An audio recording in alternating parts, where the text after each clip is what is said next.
3, 2, 1. Audio Jungle. Audio Jungle.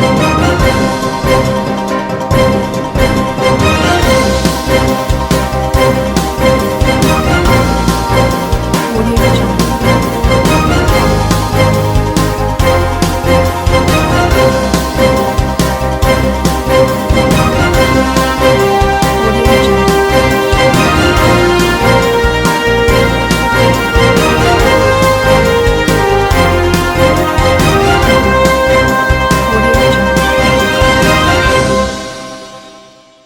नमस्कार, मैं हूं नरेश राघानी और आप देख रहे हैं horizon news. United forum of bank unions Ajmer के बैनर तले 225 बैंकों के कर्मचारी और अधिकारी आज भी हड़ताल पर। 2 दिन में अजमेर जिले में 250 करोड़ का लेन देन हुआ प्रभावित। United forum of bank unions के आह्वान पर पूरे देश भर में सरकारी बैंकों के समस्त कर्मचारी और अधिकारी हड़ताल पर रहे। अजमेर जिले में ही 2 दिन की हड़ताल के चलते करीब 250 करोड़ रुपए का लेन देन प्रभावित हुआ। हड़ताल में कोऑपरेटिव और निजी बैंक शामिल नहीं हुए, सिर्फ सरकारी बैंकों के कर्मचारी ही हड़ताल पर रहे। फोरम के संयोजक अरविंद मिश्रा ने बताया कि बैंकों के निजीकरण किए जाने से देश भर में 10 लाख बैंक कर्मियों में आक्रोश है। फोरम के बैनर तले देश भर में 2 दिन की हड़ताल रखी गई और सरकार को चेतावनी का काम किया गया कि अगर फिर भी सरकार ने सरकारी बैंकों का निजीकरण और प्रस्तावित बैंकिंग कानून संशोधन विधेयक संसद में पास किया तो अनिश्चितकालीन हड़ताल पर जाने का निर्णय लिया जाएगा। वहीं हड़ताल के चलते प्रदेश में 4,000 से अधिक सरकारी बैंक शाखाओं के 25,000 से ज़्यादा अधिकारी और कर्मचारी हड़ताल में शामिल हुए। बैंक कर्मचारियों ने बैंक के बाहर सरकार के खिलाफ जमकर नारेबाजी करते हुए अपने आक्रोश का इजहार किया। प्रमुख रूप से 2 दिन की हड़ताल का, बैंक कर्मियों की हड़ताल का प्रमुख जो मांग है वो है जो निजीकरण किया जा रहा है सरकारी बैंकों का। सार्वजनिक क्षेत्र की 12 बैंकें ही बची हैं।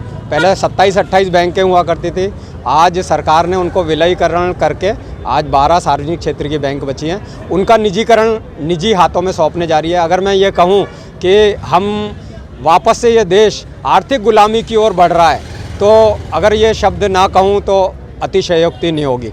हमें सरकार को ये चेताना है कि ये जो सरकारी बैंकों में जो जमा धन है, जमा पूंजी है, वो आम आदमी की है, उसके खून पसीने की कमाई है, उसे सरकार को निजी हाथों में सौंपने का कोई हक नहीं बनता। इसीलिए बैंक कर्मी उनकी जमा पूंजी को सुरक्षित रखने के लिए प्रतिबद्ध है, इसीलिए हड़ताल पर है। कितने दिन तक चलेगी आगे फ़िलहाल तो अभी 2 दिन की थी, इसके बाद अगर सरकार ये 2 दिन की स्ट्राइक से जो हमारा संदेश उस तक पहुंचा है, अगर उसके बावजूद भी सरकार नहीं इस बिल को रोकती तो हमें शायद हो सकता है अनिश्चितकालीन हड़ताल पर भी जाना। किस तरह से रहेगा अगर जैसे वो जैसा भी ऊपर से हमारे जो United forum of bank union का जो मीटिंग होगी आज के बाद, उसके बाद जैसा भी जिला स्तर पर और राज्य स्तर पर जो भी संदेश आएंगे उसके बाद आगामी वो बनाई जाएगी रणनीति। कितना नुकसान हुआ बैंक को 2 दिन में? 2 दिन में अजमेर जिले के बारे में अगर मैं कहूँ तो करीब 250 करोड़ का व्यवसाय प्रभावित हुआ है। संविदा आयुर्वेद चिकित्सक एसोसिएशन राजस्थान के बैनर तले चौथे दिन भी चिकित्सकों का धरना जारी। संविदा आयुर्वेद चिकित्सकों ने शिव और गणपति को सौंपा ज्ञापन, मुख्यमंत्री और आयुर्वेद मंत्री की सेहत के लिए की प्रार्थना। राष्ट्रीय स्वास्थ्य मिशन के अंतर्गत संविदा पर कार्यरत राज्य भर के आयुर्वेद चिकित्सकों का अजमेर आयुर्वेद निदेशालय के बाहर धरना 14 दिसंबर से जारी है। धरने के चौथे दिन धौलपुर, भरतपुर और करौली जिले के चिकित्सक शामिल हुए। संविदा आयुर्वेद चिकित्सक एसोसिएशन के अध्यक्ष डॉक्टर प्रेम नारायण शर्मा ने बताया कि राज्य सरकार के 3 वर्ष पूर्ण होने पर अनिश्चितकालीन धरने के चौथे दिन शुक्रवार को संविदा आयुर्वेद चिकित्सकों ने भगवान शिव और गणपति को ज्ञापन सौंपा। साथ ही राज्य सरकार के 3 वर्ष पूर्ण होने की शुभकामनाएं देते हुए आयुर्वेद चिकित्सकों ने मुख्यमंत्री और आयुर्वेद मंत्री के स्वास्थ्य के लिए मंगल कामनाएं की और प्रसाद वितरण किया। उन्होंने बताया कि कांग्रेस सरकार ने अपने जन घोषणा पत्र में सभी संविदा कर्मियों को नियमित करने का वादा किया था। हाल ही में आयुर्वेद विभाग द्वारा की गई भर्ती में 750 संविदा आयुर्वेद चिकित्सक वंचित रह गए। इससे आहत होकर प्रदेश के विभिन्न जिलों के संविदा चिकित्सकों ने आयुर्वेद निदेशालय अजमेर पर डेरा डाल दिया है। हम लोग आयुर्वेद चिकित्सक है और पूरे राजस्थान से यहाँ पर आकर के हमने धरना दे रखा है। हम लोगों का आज धरने का चौथा दिन है और हमारी कुछ 5 सूत्रीय मांगे हैं। उन 5 सूत्रीय मांगों के लिए हम लोगों ने बार बार यहाँ पर आकर के विभाग से हमारे निवेदन किया, लेकिन आज तक कोई सुनवाई नहीं हुई। तो आज इसी के लिए हम लोगों ने अनिश्चितकालीन धरना यहाँ पर दे रखा है। इस धरने का आज चौथा दिन है और चौथे दिन हम लोग यहाँ पे जितने भी हमारे ज़िले हैं उन ज़िलों के प्रत्येक ज़िले से 2-2 जिलों के आयुर्वेद चिकित्सक यहाँ पर क्रमबद्ध चरणबद्ध तरीके से आकर के धरना दे रहे हैं। उसी धरने के चौथे दिन के तहत आज हम लोगों ने यहाँ भगवान शंकर के सामने हमारे ज्ञापन के तहत हमारे मंत्री महोदय और माननीय मुख्यमंत्री महोदय के लिए एक पत्र लिखा है, जिसमें हमने उनसे निवेदन किया है कि हमारे मांगों पे शीघ्र सुनवाई हेतु करें। साथ ही मुख्यमंत्री महोदय और स्वास्थ्य और आयुर्वेद मंत्री महोदय के अच्छे स्वास्थ्य हेतु हमने शंकर भगवान के यहाँ से निवेदन भी किया है और प्रसाद वितरण करवाया है। 13 दिसंबर को केसरगंज स्थित बैंक ऑफ बड़ौदा के एटीएम से छेड़छाड़ करने वाले आरोपी चढ़े पुलिस के हत्थे। पुलिस ने गिरोह के 3 सदस्यों को किया गिरफ्तार, भारी मात्रा में फर्जी एटीएम बरामद। 13 दिसंबर को केसरगंज स्थित बैंक ऑफ बड़ौदा के एटीएम में छेड़छाड़ करने के मामले में दर्ज रिपोर्ट के आधार पर पुलिस कंट्रोल रूम से अलर्ट मिलने के बाद पुलिस ने सर्च अभियान चलाकर अभय कमांड सेंटर के कैमरों सहित शहर भर में लगे कैमरों की फुटेज के आधार पर आरोपियों को गिरफ्तार करने में कामयाबी हासिल कर ली। क्लॉक टावर थाना प्रभारी दिनेश कुमावत ने बताया कि गिरोह के तार अंतर्राज्यीय ऑनलाइन ठग गिरोह से जुड़े होने का संदेह है। आरोपियों से 64 फर्जी एटीएम कार्ड भी बरामद किए गए हैं। आरोपियों से गहनता से पूछताछ की जा रही है। गिरोह चोरी के फर्जी तरीके से जुटाए गए एटीएम कार्ड से साइबर अपराध से मिलने वाली रकम की निकासी और कार्ड बदलकर ठगी की वारदातों को अंजाम देने में माहिर है। आरोपियों ने कुछ दिन पहले उदयपुर के हिरणमगरी में भी ऐसी ही एक वारदात को अंजाम दिया था, जिसमें उदयपुर टीम भी आरोपियों की तलाश में अजमेर पहुंची है। अजमेर में पूछताछ के बाद उदयपुर पुलिस आरोपियों को प्रोडक्शन वारंट से गिरफ्तार करेगी। सर एटीएम छेड़छाड़ का मामला था, सफलता हाथ लगी है, क्या है पीछे मुद्दा? दिनांक 13/12/2021 को रात्रि 11:40 पे कंट्रोल रूम से ये सूचना मिली थी कि बैंक ऑफ बड़ौदा का जो एटीएम एंजलम स्कूल के सामने स्थित है उस पर किसी अज्ञात लोगों ने छेड़छाड़ की है और चोरी का प्रयास कर रहे हैं। इस सूचना पर हमारी टीम और हमारी जो रात्रि गश्त में नियोजित समस्त जाब्ता टीमें तुरंत वहां पहुंची थी, जब तक वहां जो आरोपीगण थे वो फरार हो गए थे। जब हमारी टीम ने रात्रि में ही लगातार और दूसरे दिन तक भी लगातार जब शहर के सीसीटीवी फुटेज और अभय कमांड सेंटर के सीसीटीवी की फुटेज चेक की, तो प्रथम दृष्टया ये सामने आया कि जो संदिग्ध व्यक्ति थे उनके पास एक सिल्वर कलर की i10 कार है तथा एक जुपिटर स्कूटी है। तो और जो हुलिया उसमें जो दिख रहा था, इसके आधार पे हमने शहर में टीमें लगा के उस नंबर की जुपिटर स्कूटी और सिल्वर कलर की i10 कार का हमने लगभग तलाश करना शुरू किया। साथ ही शहर की होटलों को चेक करके और गुप्त रूप से ये मालूम करने की कोशिश की कि बाहर से कोई व्यक्ति जो आके रुके हुए हैं। तो होटलों की चेकिंग के दौरान हमारे को बाहर से आए हुए लोगों के बारे में कुछ जानकारी प्राप्त हुई। उस सुराग के आधार पे तथा इनके वाहनों के आधार पे हमने लगातार चेकिंग जारी रखी। तो आज दिनांक को ये पता चला कि ये पड़ाव और इसके आसपास में ये इस तरह के स्कूटी और वो कार वहाँ घूम रही है। इस पर उन संदिग्ध व्यक्तियों को लाके चेक किया तो उनका हुलिया जो सीसीटीवी फुटेज में जो छेड़छाड़ कर रहे थे, एटीएम के साथ जो छेड़छाड़ कर रहे थे, उनसे मिलना पाया गया। उनको लाके प्रारंभिक रूप से पूछताछ की गई तो उन्होंने बताया कि उस दिन जो एटीएम में छेड़छाड़ की घटना उन्होंने कबूल की। तब उनकी वहाँ तलाशी ली तो तलाशी में उन तीनों के पास कुल मिलाकर 64 एटीएम, जो एक दो एटीएम उनके खुद के नाम से था, बाकी एटीएम अज्ञात लोगों के नाम से उनसे बरामद हुए। और इस पर उनको जो बैंक प्रबंधक द्वारा, शाखा प्रबंधक द्वारा जो प्रकरण दर्ज कराया गया था, जो सरकारी संपत्ति को तोड़फोड़ और एटीएम के कैमरों के साथ जो छेड़छाड़ और चोरी का जो प्रयास करने का जो मुकदमा दर्ज कराया गया था, उसमें उनको गिरफ्तार किया गया और प्रारंभिक पूछताछ की गई तो इनके द्वारा कुछ दिन पहले ही उदयपुर में भी ऐसी ही वारदात करना इन्होंने स्वीकार किया, जिस पर उदयपुर ज़िले में मालूमात की गई तो वहाँ के हिरणमगरी थाने पर इसी प्रकार का प्रकरण दर्ज होना पाया गया है। चूँकि इतनी भारी मात्रा में अज्ञात व्यक्तियों के जो एटीएम है वो या तो किसी चोरी किए हुए हैं या फिर फर्जी तरीके से प्राप्त किए गए एटीएम है, जिनसे इन जो व्यक्तियों का किसी बड़े साइबर गिरोह की जो सदस्य होना साबित करता है। साथ ही एटीएम से की जो बैंक डिटेल प्राप्त की जाकर बाद में ये स्थापित किया जाएगा कि ये एटीएम साइबर फ्रॉड के द्वारा जो रकम प्राप्त की गई है उस रकम को विड्रॉल करने में काम में लिया जाता था या रकम एक दूसरे को ट्रांसफ़र करने के काम में लिया जा रहा था।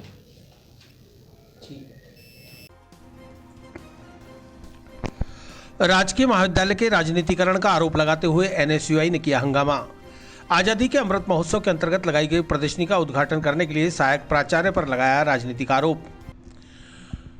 सम्राट पृथ्वीराज चौहान राजकीय महाविद्यालय में हाल ही में अखिल भारतीय विद्यार्थी परिषद की ओर से देश की आज़ादी के 75 वर्ष पर अमृत महोत्सव के अंतर्गत लगाई गई चित्र प्रदर्शनी का उद्घाटन कॉलेज के सहायक प्राचार्य एस के उपाध्याय और एनसीसी हेड मनोज यादव के द्वारा किया गया था, जिसके बाद शुक्रवार को एनएसयूआई छात्र संगठन के जिला अध्यक्ष अब्दुल फरहान खान के नेतृत्व में एनएसयूआई छात्रों ने पूरे कॉलेज परिसर में नारेबाजी करते हुए हंगामा मचाया और कॉलेज प्राचार्य को ज्ञापन देने के दौरान प्राचार्य कक्ष में जमकर व्याख्याताओं से बहस करते रहे। करते जो करा वो है शर्म वाली बात।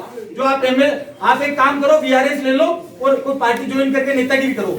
मुख्य अतिथि बनने का शौक आ रहा है आपको अगर आजादी का अमृत महोत्सव बनाना है तो राष्ट्रीय सेवा योजना है, उसका उपयोग करो। आप कॉलेज में विद्यार्थी परिषद के आपने फीता काटा है आपने, और ये सर मुख्य अतिथि बन रहे हैं। आपको एमएलए का टिकट दिलवा देते हैं राजनीति करनी है आपको। ये क्या है स्टूडेंट? ये साथी है मेरे, चेयर पे बैठेंगे, खड़े रहेंगे, चेयर पे बैठ गए हम। ये संस्कार है इनके, संस्कार है, ये संस्कार बोलते हैं। चेयर और मंगा लेंगे। अरे ये संस्कार बोलते हैं, स्टूडेंट नीचे बैठेगा, गुरु खड़े रहेंगे, ये संस्कार बोलते हैं तुम्हारे। थोड़ा तो शर्म करो, कहीं तो शर्म होती है। इंसान की भी शर्म होती है।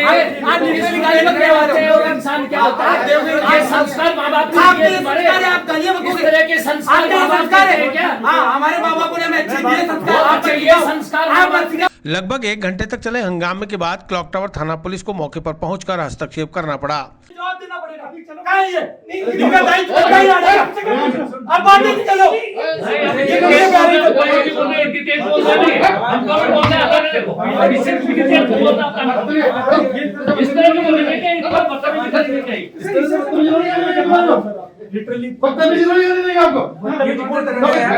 थाना प्रभारी दिनेश कुमावत स्वयं प्राचार्य कक्ष में मौजूद रहे और छात्रों को समझाया। इसके बाद प्राचार्य को छात्रों ने ज्ञापन सौंपकर महाविद्यालय का राजनीतिकरण करने वाले व्याख्याताओं पर न्यायोचित कार्रवाई करने की मांग की। जिलाध्यक्ष अब्दुल फरहान खान ने बताया कि एबीवीपी के कार्यक्रम में कॉलेज के अधिकारियों द्वारा इस प्रदर्शनी का उद्घाटन करना और उसमें मुख्य अतिथि के रूप में शामिल होना महाविद्यालय में राजनीति को दर्शाता है। इससे एनएसयूआई छात्रों में आक्रोश है। इस कार्यक्रम के स्थान पर यदि राष्ट्रीय सेवा योजना के बैनर तले कोई कार्यक्रम किया जा सकता था तो ठीक रहता। शिक्षा के दरबार को महाविद्यालय के अधिकारी और व्याख्याता राजनीति का अखाड़ा बना रहे हैं, जिसे बर्दाश्त नहीं किया जाएगा। ठीक है, आप कह रहे हो ना कि हम विद्यार्थी हैं क्लास में, विद्यार्थी रिप्रेजेंटेटिव छात्र संघ का अध्यक्ष हूं। जो आज हंगामा हुआ है, क्या पूरा मामला था बताएं। पिछले दिनों राजकीय महाविद्यालय परिसर में कोई विद्यार्थी परिषद के बैनर तले एक कार्यक्रम आयोजित हुआ, कोई चित्र प्रदर्शनी थी। उसमें कार्यवाहक प्राचार्य महोदय आदरणीय एस के उपाध्याय जी ने उसका फीता काटा और उसके चीफ गेस्ट थे आदरणीय मनोज यादव सर, जो उसमें बतौर चीफ गेस्ट की भूमिका उन्होंने उस कार्यक्रम में निभाई। तो हमारी ये मांग थी कि आप कॉलेज परिसर में ऐसे राजनीतिक कार्यक्रम करने की अनुमति किसने दी है? एनएसयूआई के बैनर थे। आज मैं एनएसयूआई का जिलाध्यक्ष हूँ, हमने ये मांग करी कॉलेज परिसर में आप कॉलेज में क्लासें लगवाइए। प्रोफेसर महोदय चीफ गेस्ट बन के कार्यक्रमों में जा रहे हैं, कॉलेज परिसर में राजनीतिकरण घुसा रहे हैं। कोई वहाँ बीजेपी के गेस्ट, कोई पूर्व जिला प्रमुख वहाँ आती है। तो ये कई ऐसे कार्यक्रम थे जो उस गतिविधियाँ थी जो उस कार्यक्रम में हुई, वो मेरे को राजनीतिकरण लगा। उसका विरोध करने के लिए आज अजमेर एनएसयूआई जीसी इकाई द्वारा हमारा यहाँ ज्ञापन दिया गया। उसमें हमारी मांग है कि जो दोषी हैं उन पर उचित कार्रवाई की जाए। अब्दुल फरहान खान, एनएसयूआई जिलाध्यक्ष अजमेर। पुलिस से किस तरह की पुलिस से कोई भिड़ंत नहीं हुई। एक्चुअल में पुलिस हमारा बिल्कुल सहयोग कर रही है। वो मिसकम्युनिकेशन हो जाता है, सभी युवा छात्र हैं, युवा हैं। पुलिस प्रशासन को भी उनकी ड्यूटी है लॉ एंड ऑर्डर मेंटेन करना। तो पुलिस प्रशासन का मेरी एक मांग ये है कि थोड़ा किसी प्रोफेसर के और उनके कहने में नहीं आके कोई छात्र के साथ बदसलूकी नहीं करें, ये मेरा उनसे निवेदन रहेगा।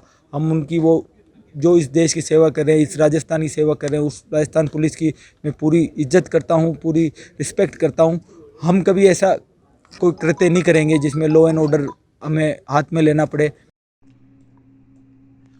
वेंडिंग जोन में खड़ी कबाड़कारों को नगर निगम की टीम ने हटाया। अलवर गेट से नगरे तक रेलवे बाउंड्री के किनारे स्क्रैप वालों ने कर रखा था अतिक्रमण। नसीराबाद रोड पर सेंट पॉल स्कूल के सामने रेलवे बाउंड्री से लेकर नगरे तक बड़ी मात्रा में वेंडिंग जोन की आड़ में स्क्रैप काटकर बेचने वाले कबाड़ी और मिस्त्रियों ने अतिक्रमण कर रखा था, जिसके बारे में कई बार नगर निगम में शिकायत पहुंची। आखिर शुक्रवार को नगर निगम की राजस्व निरीक्षक श्वेता चौधरी में दल बल के अतिक्रमण हटाने पहुंची और जेसीबी मशीन से वहां खड़ी कबाड़ कारों को हटाया गया। साथ ही स्क्रैप बेचने और कबाड़ियों को समझाया गया कि आगे से वेंडिंग जोन में व्यापार न करें। केबिन लगाकर यहां व्यापार करने की छूट है, लेकिन हमेशा के लिए अतिक्रमण करने की छूट नहीं दी जा सकती। ये अलवर गेट के यहाँ पर जो वेंडिंग जोन है, इसमें काफ़ी स्क्रैप हुई गाड़ियाँ थी, खड़ी थी। उन सारी स्क्रैप गाड़ियों को यहाँ से हटाया गया है और ये एक वेंडिंग जोन है यहाँ पर, इससे कि स्क्रैप गाड़ियाँ खड़ी नहीं की जाए, यही मैडम लोगों ने इधर केबिनें भी बना के जमीन में भरी हुई है। नहीं, ये तो वेंडिंग जोन है और अगर इससे की कोई केबिन है तो उसको हटाया जाएगा। बाकी यहाँ पर आप ठहले या इससे की जो छोटी सी केबिन है वो आप लगा सकते हो। बाकी इससे ऐसे इतनी गाड़ियाँ जो खड़ी थी वो गाड़ियाँ यहाँ नहीं लग सकती, तो उन्हें हटाया गया। वहीं वार्ड पार्षद लक्ष्मी बुंदेल ने बताया कि लोगों को लगता है कि पार्षद द्वारा शिकायत की गई है, जबकि मुख्य मार्ग पर अतिक्रमण होने से परेशान लोगों द्वारा नगर निगम तक कई बार शिकायत दी गई, जिसके बाद आज कार्रवाई करने के लिए श्वेता चौधरी के नेतृत्व में नगर निगम की टीम और पुलिस बल यहां पहुंचा है। लोगों को समझाया गया है कि वे यहां रोजी रोटी कमाने के लिए अपनी केबिन लगाएं, ना कि अतिक्रमण करने के लिए यहां कबाड़ कारों को खड़ा करें। यह कबाड़ कारों के खड़ी होने से रास्ता रुक जाता है और आए दिन दुर्घटनाएं होती रहती हैं। यहाँ पर आपके क्षेत्र में आज वार्ड नंबर 49 अलवर गेट चौराहे पे अतिक्रमण की जो ये जाब्ता आया था, श्वेता मैडम आई थी, उन्होंने देखा यहाँ पे जो फालतू गाड़ियाँ खड़ी हुई, उन्होंने रोजगार करने के लिए मना नहीं करा है, लेकिन लाहौर बस्ती के जो लोग बाग हैं वो क्या फालतू जगह रोक रोक के खड़े रहते हैं और ना तो ठेला चलाते ना कुछ करते। उसके लिए मैडम ने मतलब आई थी और मैडम इनको आश्वासन वो देकर गई है, कहकर गई है कि यहाँ फालतू गाड़ी नहीं करोगे, आप रोजगार कमाओ खाओ कुछ भी करो, उससे कोई उनको मतलब नहीं है। इसलिए फालतू ठेले वेले रखे थे वो लेकर गई है और कहकर गई है कि आके निगम से आप छुड़वा लेना। और ये कैबिन खड़े हुए हैं उनके लिए आश्वासन देकर गई है कि इसको काम में लीजिए, आप रोजगार के लिए मना नहीं करी, रोजगार करो, लेकिन है ना काम में लेके करो, फालतू कोई भी चीज़ को जब्त मत करो। ये लोग क्या करते हैं कि कोई ठेला वेला रख के और जगह रोकने की कोशिश में, लेकिन ऐसा मत करो, रोजगार करो। वार्ड नंबर 49 नगर निगम अजमेर पार्षद। क्या मानते हो कि ये अभी कुछ देर में आपको उसी जगह वापस से वही गाड़ियाँ दिखने को मिलेगी? इनको ऐसा लगता है कि पार्षद शिकायत करता है या कोई शिकायत कर रहा है, शिकायत कोई नहीं करता, लेकिन मैडम का भी ऊपर से ऑर्डर होते हैं, तब मैडम भी पूरी काम करती है और हम भी काम करते हैं। हमको कोई शिकायत हो मत, आप रोजगार करो, कोई मना नहीं करा। ये वापस से अभी मैडम गई है, इन्होंने वापस से गाड़ियाँ रख ली, मैडम को वापस से 2-4 दिनों में वापस शिकायत हो जाएगी, वापस आ जाएगी, वापस हटा देगी। लेकिन क्या ये फालतू की वो है, एकदम तुरंत इसका ट्रीटमेंट लेना चाहिए।